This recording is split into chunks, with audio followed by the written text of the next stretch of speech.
Bien, estamos de regreso en su espacio libremente por BTV Canal 32, como siempre, recordándoles que se suscriban a nuestras redes sociales, @DelvisLanfranco, y también a las redes sociales de nuestro compañero Leonardo Jaques y las redes sociales de esta planta televisora BTV Canal 32. Tú sabes, Leonardo, que a pocas horas de cumplirse el plazo que le dio el gobierno al pueblo, a los haitianos, pues, con relación a este tema, el ministro de Haití lanzó un comunicado o envió un comunicado que dice lo siguiente. Dice que el ministro de Relaciones Exteriores informa a la población haitiana que los gobiernos haitianos y dominicanos han cedido de mutuo acuerdo reunirse en Santo Domingo el miércoles 13 de septiembre, o sea, hoy, supongo que ya estarán reunidos. Dice que a través de la mesa freática binacional de la Comisión Mixta Bilateral, con el fin de encontrar una solución justa y definitiva al problema del uso equitativo de los recursos hidráulicos compartidos del río Masacre, de conformidad con lo dispuesto en el Tratado de Paz, Amistad y Arbitraje del 20 de febrero de 1929. El Ministerio de Relaciones Exteriores mantendrá informada a la población sobre los resultados de esta reunión. Bueno, el único resultado que tiene que tener esa reunión es que tienen que tapar eso. Eso no hay que buscarle mucha vuelta, díganle a los vecinos. Mire, ahí hay un video de un padre jesuita.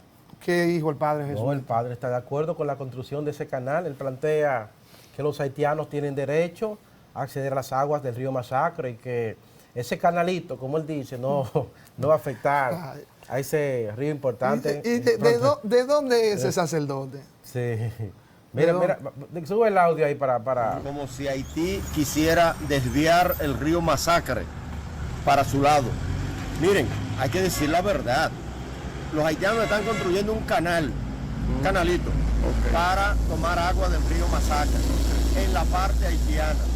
Pero no es que quieren desviar el río. Quieren tomar agua del río Masacre.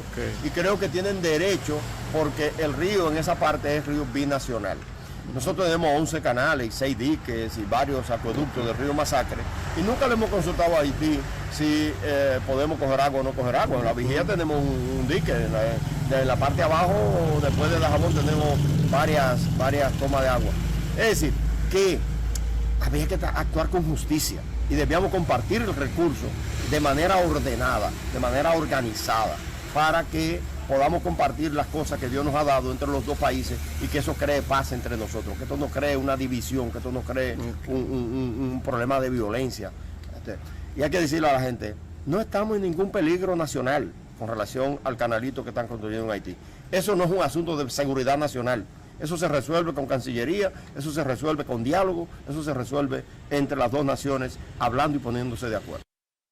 Bueno, mira, Delvi, a propósito de eso, sale ahora en Diario Libre, que se encuentran reunidas las autoridades o representantes, ¿no?, del gobierno, o de eso que le dicen gobierno haitiano, con representantes del gobierno dominicano aquí en Santo Domingo. Están reunidos procurando construir una solución posible, viable, que permita que se pueda proteger ese río, el río Masacre, y que los haitianos ver de qué forma pudiesen estos acceder a agua necesaria para la producción agrícola por otras vías, no en detrimento de un río que en su largo transitar por la frontera nace en la República Dominicana y en gran parte está en territorio de la República Dominicana. Y que forma parte de un tratado, hay que decirlo, la protección de ese río. Sí. Miren. Déjame decirle algo, porque ¿cómo que se llama el sacerdote ese? Sí, eso iba a buscar el nombre. Bueno, un sacerdote jesuita. En lo que encontramos el nombre de este traidor. Roberto Guzmán.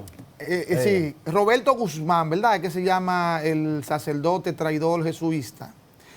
Lo que hay que hacer con ese señor, mire, tienen que juntarlo a él, Altagracia Salazar, Uchi Lora, Juan Bolívar Díaz, el canciller dominicano, la que está en la ONED, al otro, el de, ¿cómo se llama? El de Economía Planificada, Pavel Isa, y otro grupito más.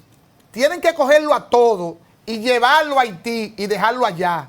Porque como ellos quieren tanto y les preocupa tanto lo que está pasando con el pueblo haitiano, como ellos dicen, pues vayan y múdense allá.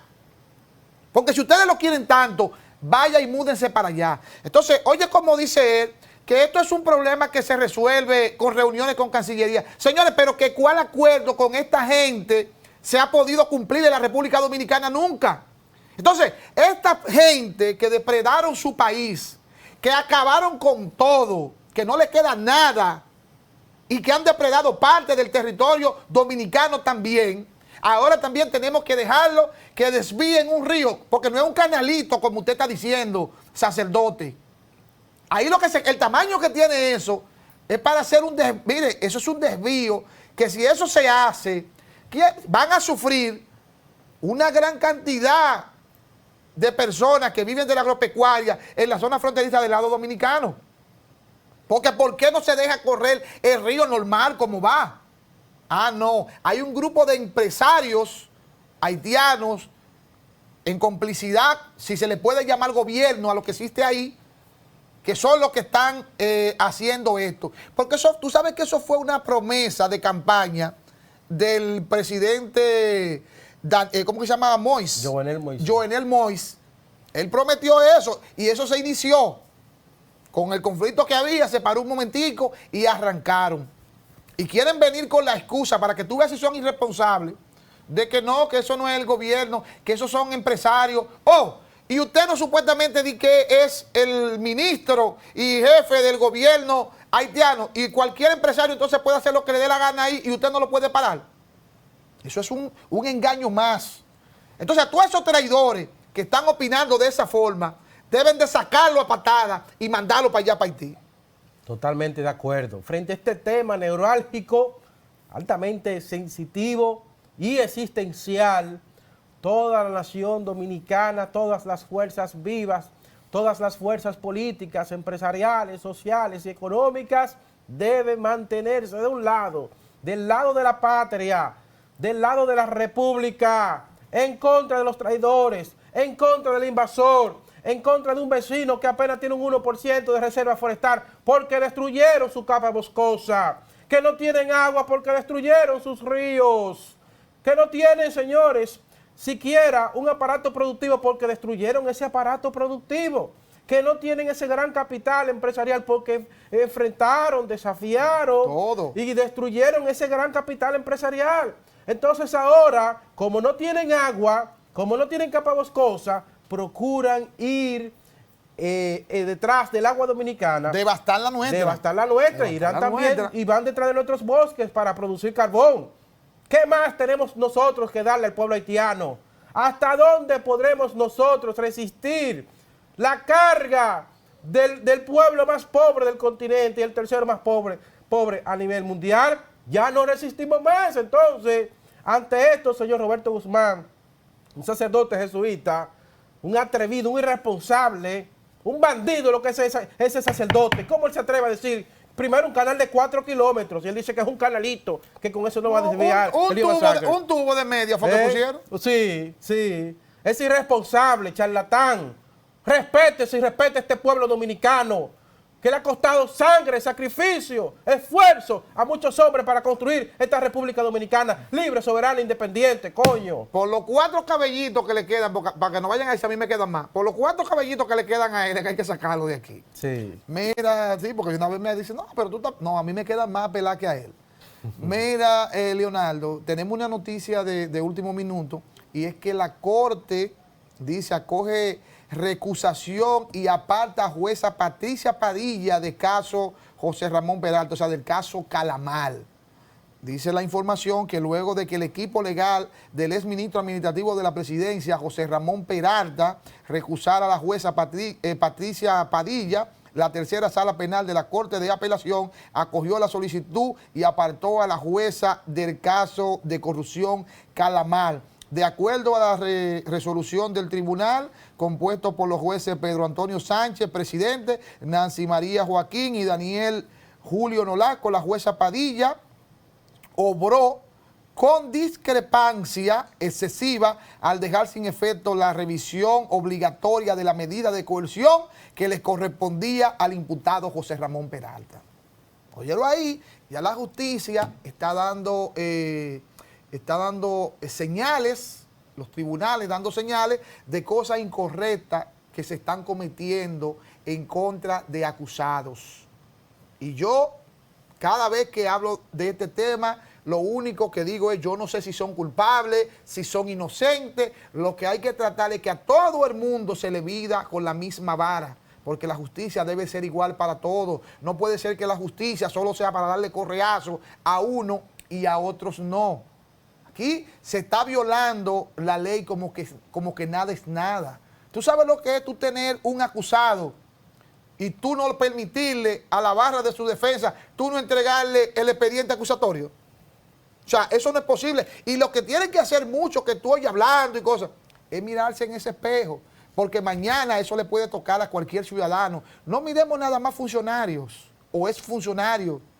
Mirémonos nosotros también, los que no somos funcionarios, que mañana se puede cometer una injusticia, un arbitraje como este, que cometen muchos jueces porque le tienen temor a la justicia independiente. Porque ahí hay una señora con una vara de nombre Jenny Berenice, que si no se hacen las cosas como ella quiere a su favor en los tribunales, esos jueces saben que le esperan muchas cosas. Mire, Delvis, pasando a otro tema. Bueno, precisamente, tema corrupción. El candidato presidencial, Guillermo Moreno, y el fiscal del Distrito Nacional, criticó al expresidente Leonel Fernández y le desmintió lo que había dicho el presidente Fernández, de que él es el padre del Ministerio Público Independiente con la reforma constitucional del 2010. Guillermo Moreno dijo que no es así, que eso es falso. Y dijo más, no, dijo que inclusive el expresidente Fernández creó el de Preco, que en aquel momento peyorativamente, el de o más bien la voz popular le decía el de Fleco, imagínense, dirigido por Otoniel Bonilla, señores. Otoniel Bonilla, ese nefasto funcionario público del país. Entonces Guillermo Moreno dijo que no es verdad que el presidente Fernández es el padre del Ministerio Público Independiente y que creó el de Fleco, para secuestrar y controlar las investigaciones, las acusaciones y las imputaciones penales que se pudiesen hacer sobre casos de corrupción denunciados por la ciudadanía. Él dijo que inclusive se presionaba, que inclusive se limitaba, que inclusive se daban órdenes para que no se realizaran investigaciones en torno a muchísimos casos de corrupción que la sociedad civil denunció durante los gobiernos del presidente Leonel Fernández. Señores, pero inclusive recuerden cómo el presidente de la Suprema Corte de Justicia, Jorge Subero Isa, dijo de manera pública que él fue presionado y que la Suprema Corte de Justicia la presionaron frente al caso Zulán para que tomasen una decisión que no afectara al poder palaciego de turno, que no afectara al presidente Fernández. Señores, pero no hubo un solo expediente de corrupción procesado durante los gobiernos del presidente Leonel Fernández. No hubo un solo funcionario sometido ante la justicia. ¿Y por qué no aprovechan ahora? No hubo un solo expediente de corrupción que conozca el pueblo dominicano y que resalte como parte de un proceso de lucha contra la corrupción política. Y ahí vemos a Radamés Jiménez, señores, dando vueltas por el país, acompañando al presidente Fernández. Fue tan independiente que Radamés Jiménez hoy es prácticamente jefe de campaña de Leonel Fernández. Tú sabes que a propósito de eso que tú dices, la justicia independiente tiene 3 años. ¿Por qué no aprovecha y somete a todas esas personas que tú mencionas, que no, tú dices que no sometieron en ese entonces ni un funcionario de Leonel Fernández, están ahora, tienen 3 años y no lo han hecho?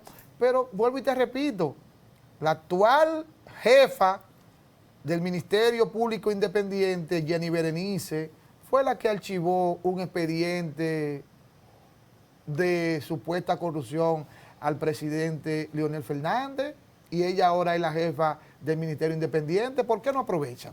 Entonces, ya que tú traíste a colación a este mago Es mago que ¿Cuál se es el no, mago? ¿Cuál es el mago? Es mago. Los magos son los Por que favor, aparecen de respeta repente. a Guillermo Moreno, un Es candidato mago. presidencial, Pero es fiscal del país. Guillermo Moreno nada más aparece en el último año electoral. ¿Cómo así? Después tú ¿Cómo no lo así? ves absolutamente en nada. Ese señor solo aparece en este momento. Pero a propósito de que apareció, a mí me gustaría saber si este señor, que ya tiene un acuerdo con el gobierno, con el PRM, si él todavía piensa igual que lo que escribió en este tuit en fecha 6 de octubre del año 2021. Dice Guillermo Moreno: lo frecuente es que la compañía offshore se utilicen para evadir impuestos, para ocultar bienes de origen ilícito o simplemente ocultar patrimonios. Por esa razón, el Ministerio Público debe abrir una investigación y ordenar una auditoría forense, entre otras medidas, respecto de los funcionarios públicos, incluyendo al presidente Luis Abinader, ex funcionario y empresario que aparecen en los papeles Pandora. Entonces ahora que él posiblemente sea el candidato a senador del distrito por el PRM, o en su defecto que le regalen para su esposa la presidencia de la Cámara de Cuentas, me gustaría saber si este señor Guillermo Moreno todavía opina que al presidente Luis Abinader deben de investigarlo por su mención, o mejor dicho, por su aparición en los papeles de Pandora. Eso sería bueno que supiéramos, porque es muy bueno. O sea, cuando tú estás en contra, opina de todo, pero luego las cosas cambian. No se hizo absolutamente nada de eso de lo que él dice. Sin embargo, este señor hoy es un aliado del presidente Luis Abinader, al que él pedía que el Ministerio Público tenía que investigar. No, eso es un mensaje de coyuntura, buscando votos y procurando reducir el electorado. Eso es parte de la campaña política de este país. Pero Ubiere le dijo bandido, ladrón, asesino, delincuente, Leonel Fernández. Juan Ubiere, ese sindicalista, dijo que lo reafirmaba. y se juramentó con la fuerza del pueblo y va a ser candidato a senador por ese partido, la FUPU, por Monteplata. Y él le dijo a Leonel Fernández Reina que era un delincuente, un bandido, un ladrón, un asesino. Le dijo hasta asesino el presidente Leonel Fernández Reina. Sin embargo, hoy es un aliado político fundamental de ese partido, de esa organización política. Entonces, lamentablemente, la democracia dominicana tiene sus características muy propias, ¿no?, de nuestro país, de nuestra sociedad, de la gente. Mucha gente incoherente, sin principios, sin valores, sin compromisos, en búsqueda de cuota de poder o en búsqueda de cuota de cuartos.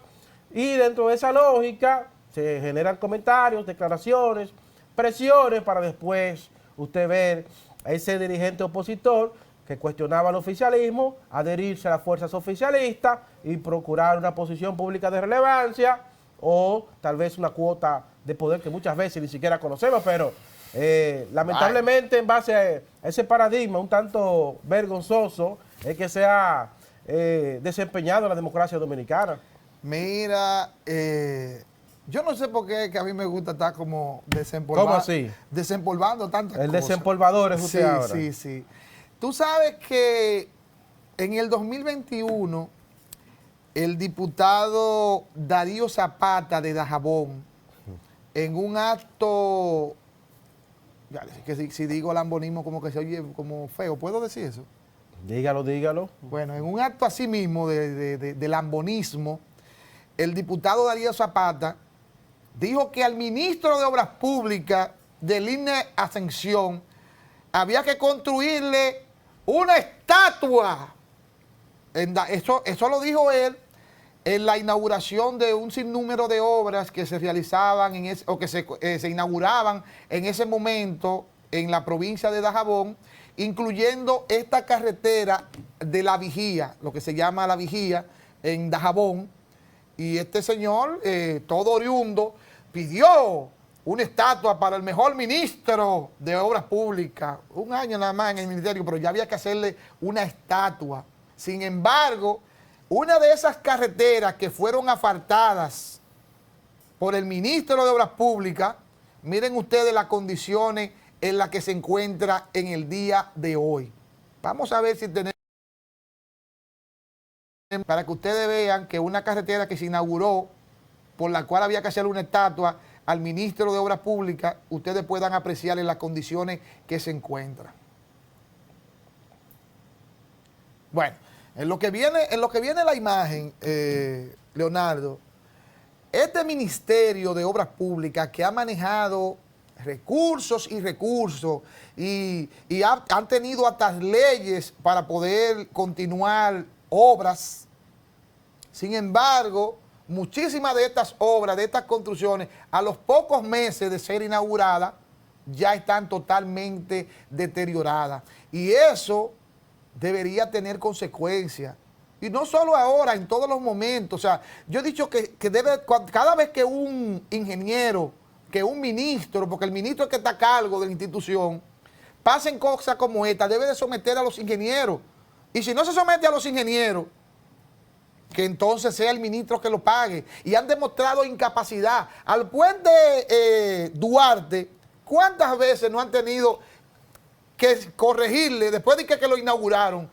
En 3 ocasiones, señores, en menos de 6 meses, ese puente ha habido que intervenirlo más de 5 veces. Entonces, ¿quiénes son las personas que están trabajando en este lugar? O sea, son aprendices. Son aprendices que no dan pie con bola con nada de lo que le ponen a hacer. Y están poniendo en muchísimos sectores, así mismo como lo hicieron en Dajabón, poniéndole asfalto encima de caliche.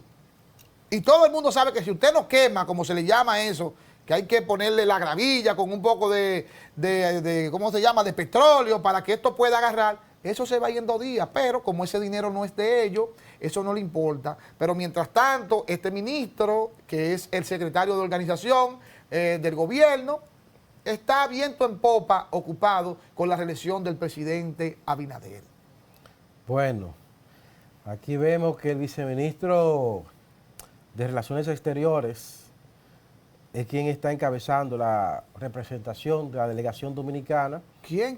El Rubén Arturo Silié Valdés, tiene muchos años vinculado al tema haitiano.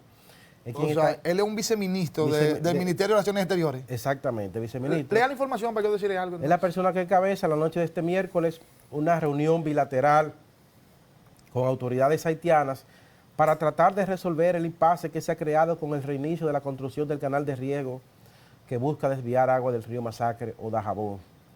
El encuentro se realiza en el Ministerio de Relaciones Exteriores, cuenta con la presencia de 5 funcionarios haitianos, sin que se conozca hasta el momento quiénes son, cuáles son sus nombres. Entonces, ojalá que sea fructífera esta reunión y que podamos nosotros de manera pacífica, diplomática, ver de qué forma resolvemos este impasse, uno de los tantos que hemos tenido en la República Dominicana y Haití a lo largo de esta historia un tanto traumática de 2 pueblos que el destino los puso a compartir, como muy pocos en el mundo, una misma pequeña isla. ¿Qué te iba a decir de Silié? Ese es un viceministro de la República Dominicana. Entonces ahí es como que a uno se le prende como las orejas cuando uno ve informaciones como esta, porque ¿cómo es posible que en una situación tan grave como la que tenemos, a quien se designe para una misión tan importante como esta, sea un viceministro de Relaciones Exteriores? Y no es que a lo mejor él no tenga la capacidad, pero quien debería estar ahí es el ministro de Relaciones Exteriores.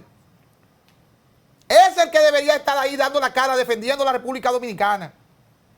Que yo espero que el gobierno dominicano, que tanto habla el presidente de la República y sus voceros, que expliquen una buena explicación a los dominicanos que estamos tratando de defender nuestra soberanía, por qué quien está en esta reunión es un viceministro y no el ministro de esa institución, porque no es jugando que están. Yo espero que si ese viceministro está ahí, es porque ya el clamor del pueblo dominicano de que destituyeran a este señor, a Roberto Álvarez, por traidor, sea por eso, porque ya lo destituyeron o lo van a destituir en las próximas horas. porque esto no tiene lógica.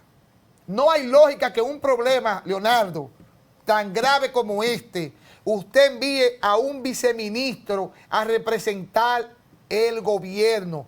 ¿Dónde está el ministro? Es así. Mire, estoy viendo aquí los comerciantes de Santiago se están quejando por el tema de las pérdidas económicas que les ha provocado ¿De Santiago? Sí, de Santiago. ¿O de Santiago Rodríguez? No, de Santiago, dice aquí. Okay. Tras la disposición de las autoridades dominicanas con el cierre del paso fronterizo entre Dajabón y Haití, los comerciantes de la Plaza Lorenzo Vargas, ubicado en el centro histórico de Santiago, aseguran que esta situación les afecta de manera directa, provocándoles pérdidas monetarias. Dicen que la mayor parte de la economía son los haitianos que la mueven allá por la Dirección de Migración y los policías los tienen corriendo. Las únicas personas que mueven el dinero son ellos. Aquí no hay ni un alma en los negocios, aseguró uno de los encuestados. O sea, una situación crítica porque hay que decir que el único socio comercial con el que la República Dominicana tiene una balanza comercial positiva es con Haití, con el único país, que eso debe ser vergonzoso para esta democracia, pero esta clase política no tiene vergüenza. Con el único socio comercial que nosotros tenemos una balanza comercial positiva es con Haití. Mira. Entonces, ojalá, por eso la importancia de que esta solución se pueda resolver rápidamente para que esos comercios, comerciantes y esas personas que mueven y venta de productos comestibles, víveres, que arroz, que habichuela, y que se lo suministran a los haitianos, ojalá pueda resolverse la situación para que vuelvan a retomar la normalidad de estos negocios. Antes de finalizar, yo siempre me he preguntado por qué los dominicanos no se preocuparon cuando se firmó el Tratado de Libre Comercio. Se firmó en el gobierno de Hipólito Mejía. No se preocuparon como otros tantos países de hacer los productos de calidad, de hacer las diligencias que tienen que hacerse para que sus productos pudieran ser importados a otros países, como hoy se está beneficiando, por ejemplo, Costa Rica, Uruguay, Panamá, muchísimos productos. Por ejemplo, aquí la mayoría de los productos de comestibles, dulces y todo ese tipo de cosas vienen de Costa Rica, Colombia y esos lugares. Sin embargo, ¿a dónde nosotros podemos importar? A ningún sitio, porque los dominicanos lamentablemente en esa parte son muy arrecotados y nada más estaban pendientes a hacer negociaciones con Haití. Por eso cuando Haití le da la gana, que mira que ellos sí lo hacen, cuando Haití dice que no va a dejar entrar una funda ni siquiera de agüita, no entra Haití y arman un caos porque entonces todos estos empresarios dominicanos que viven de este comercio en la frontera se ven entonces con el agua al cuello como están ahora. Entonces eso fue lo que debieron hacer para que pudieran importar sus productos a otros países. Ah, no, pero vamos a estar mejor recotados aquí mismo de la frontera. Ahí tienen cada vez que los haitianos quieren o cada vez que hay un conflicto como este, ahí está la situación. Bueno, hemos llegado, Leonardo, ya al final de este espacio libremente por BTV Canal 32, como siempre, recordándole que nos vemos mañana de 7 a 8 de la noche.